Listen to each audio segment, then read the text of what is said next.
Hey there, Psych2Go fans. Welcome back to another Psych2Go video. Here's to another year of making psychology more fathomable and accessible. So let's begin. Isn't finding love and happiness often considered the pinnacle of life goals? And don't we all hold personal relationships as the key to achieving this goal? In fact, research supports that the most important determinant for a person's happiness is the quality of their relationships. We spend years trying to figure out where our hearts belong, and when we finally know the answer, we sometimes can't help but run away in fear. To be emotionally vulnerable with someone isn't for the faint of heart. Having a fear of intimacy is perfectly understandable, especially if you have a history of failed relationships and emotionally distant or absentee parents. It leads us to pushing away those we love most, often without meaning to. We constantly doubt the stability and security of our relationships. We waste so much time stewing in indecision that we miss our chance to be with them. With that said, here are 7 telltale signs you may be suffering from a fear of intimacy. 1. You're afraid of abandonment. Oftentimes, a fear of intimacy stems from a deep-seated and unresolved fear of abandonment. Those who grew up with neglectful parents and have an anxious avoidant attachment style are most likely to develop this fear. With this fear at the back of your mind, you learn to adopt a positive view of yourself, but a negative view of others, thinking the only person I can ever truly count on is myself. You think that it's always better to leave before you're the one who's left behind, and so you're reluctant to let people in and struggle with long-term commitment. 2. You're fiercely independent. Don't get me wrong, there's nothing wrong with being independent. Of course, it's good to be competent, knowledgeable, and self-sufficient, but you should also know how to ask for help when you need it. If you're too independent, you will try to do everything on your own because you take pride in never needing anything from anyone.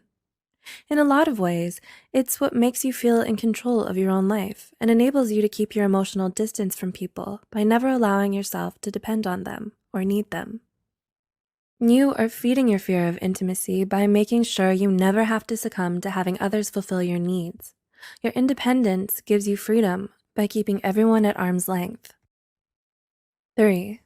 You always fall for the wrong ones.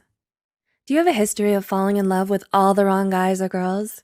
Do you find yourself attracted to people who are emotionally unavailable or distant in some way, or maybe abusive, rude, or unfaithful to you?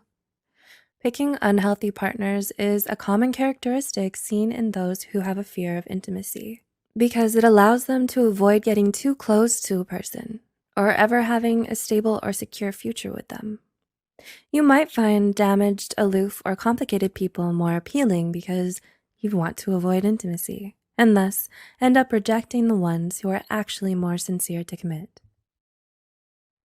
4. You tend to be flaky. Being flaky means to be inconsistent in our behavior towards others. So when people get too close to you, your first instinct is to push people away. Do you sometimes ghost your friends after spending a lot of quality time with them? Have you ever opened up to your partner about something deep and personal, but then stopped calling and talking to them for a few days? These behaviors show that having an honest emotional connection with someone scares you. So you try to keep your distance and stop yourself from getting too attached to them. Since they have come too close for your comfort, you run in the opposite direction to nullify any budding connection and to keep yourself from getting hurt. 5. You're a perfectionist. It's normal to want the people you love to think well of you, but you shouldn't try to show them the perfect version of yourself only all the time. If you're a perfectionist, chances are you'll have a hard time letting others see your shortcomings and your flaws. You're afraid you'll be rejected because of them, or maybe you don't even want to admit to yourself that you have them. You tend to intimidate people by always putting up a perfect front, making others reluctant to approach you as they find it hard to match your level. This facade keeps everyone at bay, but it's important that you learn how to be open and vulnerable with the people you care about, and that you trust them enough to let them see your flaws. 6. You're a workaholic. When you're practically married to your job, it barely leaves room in your life for any kind of relationship whatsoever. Maybe you're pouring so much of yourself into your job because you want to deflect your focus away from your personal issues and avoid having to confront them. You use your job and how you're too busy doing it as an excuse for not being able to form or maintain healthy and lasting relationships. People who are afraid of intimacy often throw themselves into their work to avoid having to commit to something serious.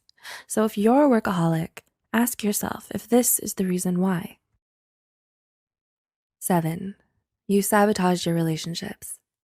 It goes without saying, of course, that people who are afraid of intimacy will often sabotage their own relationships.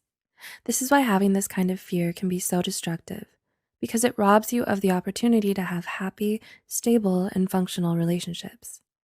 You may be doing it unknowingly, by failing to communicate well or not expressing your feelings to others, or you might be deliberately doing things you know could hurt or upset the ones you love. In fact, studies show that people who cheat on their partners often do so because they have a fear of intimacy. While it's easy to see why being afraid of intimacy and commitment can keep us from being happy, it's harder to change when we're already so set in our ways. Painful memories, messy breakups, and unhappy early childhood experiences can leave us with a lot of emotional baggage. We'll likely have to work through for years to come, but it doesn't always have to be that way. There's no need to let these negative experiences define you and keep haunting you for the rest of your life. With diligence and support, you have the power to overcome your fear of intimacy and commit to a healthy, emotionally fulfilling relationship. The first step, however, is to simply recognize the signs. Did you find yourself nodding along to any of these signs? If so, are you ready to commit to breaking the vicious cycle now that you realize how truly damaging it could be? Did these points clarify the reasons for your fear? Do let us know in the comments below, and don't forget to share with those who might benefit from this video.